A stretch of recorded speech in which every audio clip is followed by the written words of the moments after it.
Hi అండి. Hello అందరికీ నమస్తే. ఇప్పుడు ప్రజెంట్ అయితే విజయనగరం దగ్గర గజపతి నగరంలో ఉన్నాను. మనం హైదరాబాద్ నుంచి గుమ్మాలు ఉంటాయి కదా, ఐరన్ గుమ్మాలు లైట్ వెయిట్వి, అవి వేసుకురావడం జరిగింది. కిరాయి వచ్చేసి 14,000. అది కొంచెం ఒక 15,000 ఎక్స్టెన్షన్ అయ్యింది ఓ రోజు పోయడం వల్ల. 1,500 రూపాయలు ఎక్స్ట్రా, 15,500 రూపాయలు కిరాయి ఇక్కడికి. లాస్ట్ మంత్ నేను మీకు చెప్పాల్సింది, ఈ వీడియో తీయడానికి కారణం ఏంటంటే, లాస్ట్ మంత్లో ఈఎంఐ కట్టడానికి నేను ఎన్ని బాధలు పడ్డాను, ఏ విధంగా ఆ ఈఎంఐ కట్టడాన్ని అధిగమించి ఈఎంఐ ఏ విధంగా అయితే కట్టాను. సోదరులు చాలామంది అడుగుతున్నారు, అనయ్య కిరాయిలు ఎక్కడ దొరుకుతున్నాయి, మీరు ఎలా కిరాయిలు పట్టుకుంటున్నారు, మాకు కూడా చెప్పండి టిప్స్ అనేసి అంటున్నారు. ఈ వీడియోలో అన్నీ చెప్పబోతున్నాను. వీడియో లెంత్ అయినా కూడా మొత్తం అంతా వినండి, ఇన్ఫర్మేషన్గా ఉంటుంది. చూడండి, కష్టపడితే ఖచ్చితంగా ఫలితం దక్కుతుంది. కాబట్టి ఈ వీడియోని మీరు చివరి వరకు చూడండి, స్కిప్ చేయకుండా. నేను ఎక్కడెక్కడ తిరిగాను, ఏంటి కిరాయిలు ఎంత మాట్లాడుకున్నాను, ఎలా మాట్లాడుకున్నాను, ఎక్కడెక్కడ ఈ కిరాయిల్ని పట్టుకున్నాను అనేది మొత్తం మీకు ఈ వీడియోలో వివరించబోతున్నాను. ఒక బ్రదర్ ఫస్ట్ నేను బండి కొన్నప్పుడు ఆ బ్రదర్ కామెంట్ పెట్టాడు, అది ఇంకా నా గుండెల్లో కలుక్కు మంటనే ఉంది. ఆ భయంతో నేను ఎంత కష్టపడ్డాను ఈ రోజున. ఆ కామెంట్ని నేను సీరియస్గా తీసుకుని ఆ రోజు బ్యాగ్ సదురుకున్నాను. ఇదిగో బ్యాగ్ ఇప్పుడు ఇంకా బండిలోనే ఉంది. 2 జతల బట్టలు పెట్టుకున్నాను, తువాలో దుప్పట పెట్టుకున్నాను. పెట్టుకుని 3వ తారీఖున బయలుదేరాను బ్రదర్. 3వ తారీఖున ఇంట్లోంచి బండి వేసుకుని బయలుదేరాను. ఆ రోజు నుంచి కూడా మనం కిరాయిలు రాసుకోవడం జరిగింది, మొత్తం ఉంది. అయితే 3వ తారీఖున మనం రావులపల్లి నుంచి అచ్చంపేట జడ్చర్ రోడ్ దగ్గర, అదే మనం కల్వకుంట్ల రోడ్లో ఉన్న అచ్చంపేట, అంటే హైదరాబాద్ సరౌండింగ్లో, హైదరాబాద్కి ఒక 110 కిలోమీటర్ల దూరంలో ఉంటుంది. అది కొబ్బరికాయ లోడ్ ఎత్తుకోవడం జరిగింది. కిరాయి వచ్చేసి 12,000 రూపాయలు. 12,000 గుర్తుపెట్టుకోండి, ఇది గుర్తుపెట్టుకొని లాస్ట్లో మాట్లాడదాం. 12,000 కిరాయి. అక్కడి నుంచి బోయినపల్లి మార్కెట్కి ఎంటీ వచ్చేసేసరికి మధ్యాహ్నం 2-3 అయింది. చిన్నగా దారిలో భోజనం చేసి మేము వచ్చేసరికి 2-3 అయింది. మేము వచ్చి రాగానే మన సబ్స్క్రైబర్లో ఒక బ్రదరు, నాకు తమ్ముడు, ఆప్తుడు, హైదరాబాద్లోనే ఉంటాడు మనోడు. నాకు అంతకుముందు ఒక 10 రోజుల ముందు ఫోన్ చేసి, అన్న మీరు హైదరాబాద్ వచ్చినప్పుడు కాల్ చేయండి అన్న, మీకు అన్ని విధాలుగానూ ఉపయోగపడగలను అని చెప్పేసి తమ్ముడు మాట ఇచ్చాడు. ఆ మాట ప్రకారంగా నేను అక్కడ అన్లోడ్ అవ్వంగానే ఫోన్ చేశాను, తమ్ముడు హైదరాబాద్ వస్తున్నాను, సరదాగా కలుద్దామని. ఓకే కలుద్దామని అన్నాడు. ఓకే, కరెక్ట్గా నేను ఇక్కడికి వచ్చి బోయినపల్లి మార్కెట్లో ఉండంగా ఫోన్ చేశాను, ఇలాగ పలానా ఏరియాకి వచ్చేయండి, కిరాయి ఉంది, ఇలాగా కిరాయి వెళ్తురు కానీ అనేసి ఫోన్ చేశాడు. Okay brother వచ్చేస్తానన్నాను. హైదరాబాద్ నుంచి పాలకొల్లు దగ్గర లోకల్లో ఒక 30 కిలోమీటర్ల సరౌండింగ్లో ఒక పాయింట్, మళ్ళీ అమలాపురం దాటిన తర్వాత మురముళ్ళ యానం దగ్గరికి వస్తుంది. అది మురముళ్ళలో ఒక పాయింట్, 2 పాయింట్లు లోడ్ ఎత్తుకోవడం జరిగింది. అది కూడా 12,000. అదే రోజు తమ్ముడిని కలిసాను, మాట్లాడాను. ఆ లోడ్ వేసుకున్న పాయింట్కి వెళ్ళిన తర్వాత, లోడ్ అయిన తర్వాత తమ్ముడు వచ్చాడు, అడ్వాన్స్ అది ఇప్పించాడు మనోడు. మరుసటి రోజు అన్లోడ్ అయిపోయింది, సాయంత్రం అయిపోయింది. అన్లోడ్ అయ్యేసరికి చిన్నగా వచ్చాంలే, ఇంకా టెన్షన్ లేని లోడ్ కదా అని చెప్పేసి, ఏది పచ్చి లోడ్ కన్నా కాదు, మేము టైమింగ్ లోడ్ కాదు కాబట్టి స్లోగా వచ్చాం. మధ్యాహ్నానికల్లా ఒక పాయింట్ అన్లోడ్ చేసుకున్నాను. సాయంత్రం మినిమం 5-6 ఆ టైంకి మురమల్లో వచ్చాను. మురమల్లో కూడా అన్లోడ్ చేసుకుని, మురమల్లో లైట్లు పడిపోయినాయి మ్యాక్సిమం. ఆ కిరాయి వచ్చేసి అది కూడా 12,000 రూపాయలు. ముందు ఒక 12,000 రూపాయల కిరాయికి వెళ్ళింది, మళ్ళీ 12,000 కిరాయికి వెనక్కి వచ్చింది. లంపసింగ్ నుంచి బండి కావాలన్నా అని ఫోన్ చేశారు. ఫోన్ చేస్తే అది కూడా మన సబ్స్క్రైబర్ ఒక ఆయన మహేష్, మన ఫ్రెండ్, బాగా ఫ్రెండ్ అయిపోయాడు ఈ మధ్యన. ఆడికి బండి ఉంది, హైదరాబాద్ కుర్రాడు. ఆడు ఫోన్ చేసి ఇలాగా లంపసింగ్ బండి పెట్టాలబా కావాలని అడుగుతున్నాడు.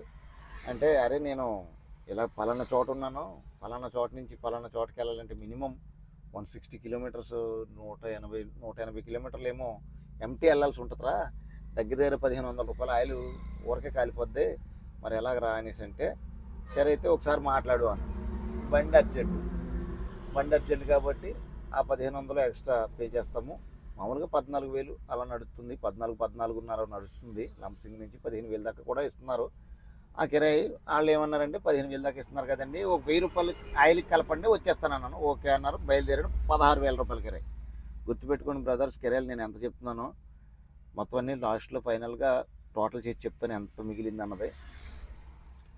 16,000 రూపాయలకి లంపసింగి నుంచి హైదరాబాద్ బాటసింగారం మార్కెట్కి వెళ్ళాలి. ఆ రోజు బయలుదేరి వెళ్ళిపోయాం. ఆ రోజు ఎందుకో మనోడు ఆ పార్టీ ఆయన వాళ్ళ సిస్టర్ మ్యారేజ్ అనేసి ఆ రోజు అన్లోడ్ అవుతుందని ఆపేయారు. మరసనోడు చూస్తే బక్రీజ్ పండగ మూలనే మార్కెట్ సెలవు. ఎల్లుండి రోజు అన్లోడ్ అవ్వలేదు. ఆ నైట్ ఏమో అక్కడే పడుకుని పోయాం. మరసనాడు పొద్దున్న అన్లోడింగ్ ఎలాగా బండిలో అమ్మకం మొదలుపెట్టారు. మన కలకట్టాలో గుడ్లు అమ్ముతారు కదా, బండిలో పెట్టి అమ్మేసుకుంటారు కదా, చేపల గుడ్లు కలకట్టాలో ఏ విధంగా అయితే మన బండిలో పెట్టి మార్కెటింగ్ చేసుకుంటారో అదే రకంగా పనసకాయలు మన బండిలో మార్కెటింగ్ చేయడం మొదలుపెట్టారు. ఇదేంటండి ఇలాగా మనకి వేసుకొచ్చింది 3 టన్నులు 3.5 టన్నులకే మీరు ఇలా బండిలో పెట్టి మార్కెటింగ్ చేస్తే నేను వేరే కిరాయి వేసుకోవాలి కదా, నాకు లేట్ అయిపోతుందండి అంటే ఆ ట్రిప్పు ఆయన ఇంకొక 1,500 రూపాయలు ఎక్స్ట్రా హాల్టింగ్ ఇచ్చాడు. ఆ కిరాయి టోటల్గా 17,500 అయింది. 16,000కి ఇచ్చుకున్నాం, 1,500 రూపాయలు ఎక్స్ట్రా ఇచ్చారు, 17,500 అయింది. బోన్పల్లి మార్కెట్కి వెళ్ళిపోయి ఆ రోజు సాటర్డే బండి శుభ్రంగా కడిగేసుకుని పక్కన పెట్టేసుకుని మరుసనాడు నాకు ఆదివారం అని గుర్తులేదు. ఆ రోజు 2 కిరాయిలు వచ్చాయి. పొత్తుల కిరాయి స్వీట్ కార్న్ పొత్తులు వచ్చింది వైజాగ్కి 15,000. వేరే బండి తమ్ముడు అన్న నాకు ఈఎంఐ ఉందంటే సరే వెళ్ళిపోని పంపించేశాను. ఆ బండికి నేను పెట్టుకోకుండా ఆ తమ్ముడికి పెట్టేశాను. తర్వాత ఇంకో కిరాయి వచ్చింది వైజాగ్కే మామూలుగా మార్కెట్లోంచి 13,000కి వచ్చింది. ఆ బండి నేనే ఉన్నాం, ఇంక బళ్ళు ఏం లేవు, మనకి ఎక్కడి నుంచి ఇంకో 1,000 రూపాయలు కలిపి రాయండి అన్న, 14,000 రాయండి అన్నా అనేసి అన్నాను. నేను 14,000 అడిగాను కదా, కనీసం ఒక 500 ఏదో తగ్గించుకుని వెళ్ళొచ్చు కదా అనేసి అంటే వెళ్ళిపోయి 13,000కి. అది అలాగా అది అయిపోయిన తర్వాత అక్కడి నుంచి మనకి ఆదివారం అన్న సంగతి నేను మర్చిపోయాను. ఇంకోటి తగులుతుంది అని ఉద్దేశం. ఆ రోజుకి ఏం తగల ఇబ్బంది పడ్డాం. మరుసనాడు మండే సోమవారం అలా ఉండిపోయాం. చాలాసేపటి వరకు అలా ఉండిపోయాం. మధ్యాహ్నం భోజనం టైం అయిపోయింది, భోజనం చేసి వచ్చేసాం. 1:30-2 టైంలో కిరాయి వచ్చింది. పెదంబరపేట నుంచి అక్కడే 2-3 పాయింట్లు లోడు. ఒకటే పాయింట్ పేరు చెప్తున్నాను, మిగతా అన్నీ నాకు గుర్తులేదు. 3 పాయింట్లు ఫామ్స్కి వెళ్ళి లోడ్ చేసుకున్నాను. మెయిన్గా పెదంబరపేట చెప్తున్నాను. పెదంబరపేట నుంచి లోడింగ్ అనుకుందాం. అక్కడి నుంచి నవరంగపూర్, ఒడిశాలో నవరంగపూర్ కిరాయి వచ్చేసి 17,000కి మాట్లాడుకున్నాను. 17,000 పెట్టారు, అది గ్రూప్లో వచ్చింది అది కిరాయి. దానికి ఖర్చులు ఎలా పోను 16,000 నా చేతికి వచ్చింది. మళ్ళీ అక్కడికి వెళ్ళిన తర్వాత ఈ 3 పాయింట్లు 4 పాయింట్లు లోడ్ వేసిన దానికి గాను ఇంకొక 1,000 రూపాయలు ఎక్స్ట్రా ఇచ్చారనమాట. 500 ఎక్స్ట్రా ఇచ్చారు. దాంట్లో చెప్పకూడదు, చాలా చండాలం జరిగింది. బ్రోకర్ రోజు ఒక 1000 దుబ్బేరు. తర్వాత బండి పెట్టిన అతని పేరు కూడా నాకు తెలుసు, అతని నెంబరు నాకు తెలుసు, అతను డ్రైవరే. మరి అతను పరువు తీసినట్టు ఉంటుందని అతని పేరు గట్రా చెప్పట్లేదు, కానీ చాలా కమిషన్ కొడిసాడు అందులోను. అన్నీ తెలుసు నాకు, అన్నీ తెలిసినా కూడా ఏం మాట్లాడలేదు. చేతికి వచ్చింది 16,500 కిరాయి వచ్చింది. తర్వాత మనం అక్కడి నుంచి అది అన్లోడ్ చేసుకుని ఇలాగా కుందిల్ నుంచి మామూలు కూరగాయలు లోడింగ్లు అవుతాయన్న 180 కిలోమీటర్లు వస్తుంది. 160 నుంచి 180 కిలోమీటర్ల లోపు వస్తుంది. అయితే వైజాగ్ పెడతామంటే ఓకే పెడతానే కానీ గాజువాక పెట్టాను. అయితే 5,000 ఇస్తాను తమ్ముడు అంది. 3 టన్నుల లోపు అయితే 5,000 తీసుకుంటాం అంది. నిజానికి 2.5 టన్నులు నేను తీసుకుంది పాపం, కాబట్టి 5,000కి ఒప్పుకున్నాను నేను. 3 టన్నులు దాటితే 6,000 ఇచ్చేస్తున్నాను కదా, ఓకే అన్నాను.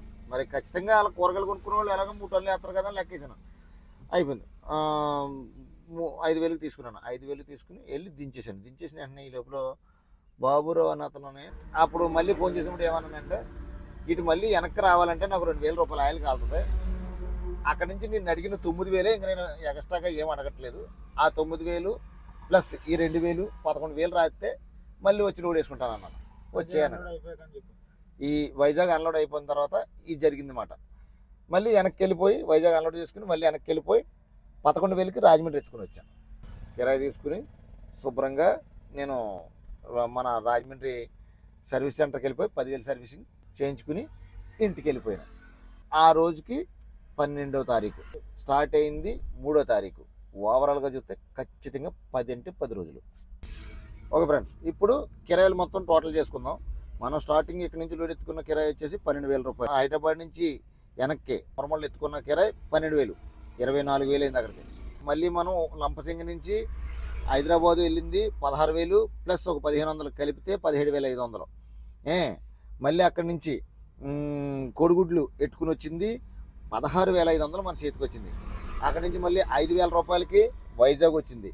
మళ్ళీ వైజాగ్ నుంచి వెనక్కి వెళ్ళి 11,000 రూపాయలకి రాజమండ్రి వచ్చింది. ఓవరాల్గా లెక్కేసుకుంటే 74,000 రూపాయలు మన బండి తోలింది. 10 రోజులకి 74,000 రూపాయలు తోలింది. 74,000 రూపాయలు తోలితే మన చేతిలో మిగిలిన అమౌంట్ ఎంత అంటే, నేను 12,000తో స్టార్ట్ అయ్యాను, నేను చెప్పాను కదా స్టార్టింగ్లో. ఓవరాల్గా లెక్కేసుకుంటే 45,000 రూపాయలు మిగిలింది. అందులో 12,000 రూపాయలు తీసేయాలి. ఫస్ట్ నేను పట్టుకెళ్ళిన 12,000, 45,000లో 12,000 తీసేస్తే నేను తోలింది కరెక్ట్గా 33,000. ఆయిల్ కొట్టించుకోగా, టోల్గేట్లు పెట్టుకోగా, అన్నీ పోను, బ్రోకరేజ్లు ఇవ్వగా, లోడింగ్లు అన్లోడింగ్లు అన్నీ ఇచ్చుకోగా మా చేతికి నేను తోలింది 74,000 రూపాయలు అక్షరాల. నాకు మిగిలింది 33,000 రూపాయలు. ఓకే, 41,000 డీజిల్కి గాను వాటికి కానీ వీటికి గాను మొత్తం 41,000 ఖర్చు అయింది బ్రోకరేజ్కి గాను. ఇదే ఈ సిచ్యువేషన్ నాకు ముందు జరగల.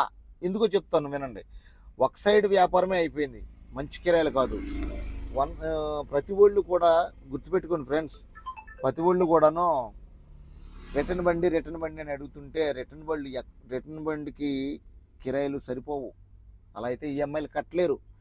మీరు నెల చూసుకోండి. కిరాయి పెట్టేటప్పుడు ఒకటే గుర్తుపెట్టుకోండి ఫ్రెండ్స్, డ్రైవర్ సోదరులారా, కిరాయి పెట్టేటప్పుడు దూరం ఎంత ఆయిల్ వెళ్తుంది, ఎన్ని టోల్గేట్లు ఉన్నాయి, టోల్గేట్లకి ఎంత ఖర్చు అవుతుంది, మనకు లోడింగ్ అన్లోడింగ్ ఖర్చు ఎంత, మనం తినడానికి అయ్యే ఖర్చు ఎంత లెక్కేసుకుని అంత ఖర్చు అవుతుందిగా ఇంకా ఎంత మిగులుతుంది మార్జిన్, ఎన్ని రోజులు పడుతుంది. మనం బండి పెట్టిన తర్వాత మినిమం ఒక 15,000 రూపాయలు కిరాయి ఉంది అంటే, 16,000 రూపాయలు కిరాయి ఉందంటే అందులో ఒక 8 నుంచి 9,000 ఖర్చు పెట్టగా మిగతా డబ్బులు మనకు మిగులుతాయి అనుకుంటే ఆ కిరాయి పెట్టాలి. అలాగే పెట్టాలి. ఈ రకంగా కిరాయి పెట్టేవాళ్ళు మన హైదరాబాద్లో కొంతమంది ఉన్నారు. మిగతా వాళ్ళు అంతా కూడా సన్నాస్ కిరాయిలు పెడుతున్నారు. అలాంటి కిరాయిలు మనం చూస్ చేసుకోకూడదు, పెట్టుకోవద్దు. మంచి కిరాయిలు పెట్టుకోండి, బాగుండండి. కిరాయి తల్లి పిల్ల న్యాయంగా ఉండాలి. ఎక్కడికి వెళ్తే టన్నే కదన్నా, అరటన్నే కదా, అరటన్నుకి నీకు టోల్గేట్లో డబ్బులు తగ్గించినాయి. నువ్వు 4 టన్నులు వేసుకున్నా అదే టోల్గేట్, అరటన్ను వేసుకున్నా అదే టోల్గేట్, ఖాళీ బండి వెళ్ళినా అదే టోల్గేట్, అదే ఆయిల్. ఒక్క పాయింట్ పెరుగుద్దేమో, గిరిగితే మనకు 12 వచ్చేది 13 వస్తుందేమో, అంతకు మించి ఏం రాదు. టోల్గేట్లు మారవు, బండి అరుగుదల మారదు, టైర్ అరుగుదల మారదు. సో మనం చూసుకునే కిరాయి చూసుకోండి ఫ్రెండ్స్. కిందకి దిగిపోతున్నాం కదా, 100 తక్కువైనా పర్లేదని వెళ్ళిపోవద్దు. నిలబెట్టండి. మీరు నిలబడాలి, మీరు నిలబెట్టుకోవాలి. మీ బండి మీరు ఆ రకంగా తోలుకుంటేనే ఈఎంఐలు కట్టుకోగలుగుతారు. ఇంటికాడ ఫ్యామిలీని కూడా సర్వే చేయగలుగుతారు. ఒక్కసారి హైదరాబాద్ వెళ్తే మళ్ళీ అర్జెంటుగా రాజమండ్రి వచ్చేయాలని కోరుకుంటే కనుక ఖచ్చితంగా డౌన్ఫాల్ కిరాయి వస్తుంది. హైదరాబాద్ నుంచి ఎక్కడికైనా వెళ్ళగలిగే శక్తి ఉంటే వెళ్ళు, మళ్ళీ అటు వెళ్ళు, మళ్ళీ అక్కడి నుంచి ఇలా రౌండ్ వేసుకో, ఒక ఆల్రౌండ్ సర్వీస్ చెయ్యి. ఎలా మిగులుతుందో నువ్వు నాకు చెప్పు. Okay friends.